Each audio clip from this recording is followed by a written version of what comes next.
والله ما قلقتني الخسارة، حيت في هذه المقابلة المنتخب الفرنسي هو اللي مرشح بنسبة كبيرة باش يفوز بالمقابلة، ولكن اللي قلقني هو كنكونو أسود في جميع المقابلات وأمام جميع الخصوم، كنوصلو عند فرنسا وكندوبو في التيران.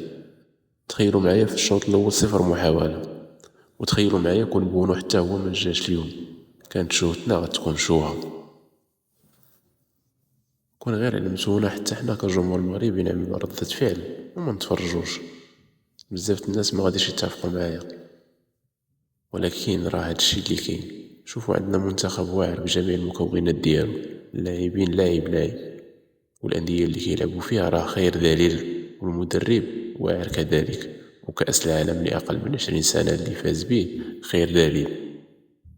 ولكن هاد القضية ديال المقابلات الرسمية اللي كنلعبوا أمام فرنسا مبغاتش تفهم ليا. أسيدي خسروا عادي، حيت أي مقابلة في كرة القدم كتحمل الربح والخسارة، وحنا جمهور رياضي عارفين هادشي، ولكن باش تخسر بصفر محاولة هادي اللي ما مقبولاش. هاد المرة خويا مني ما تبغوش تلعبوا علمونا حتى حنا بلا ما نتفرجوا. أنا عطيت رأيي وهذا ما كان.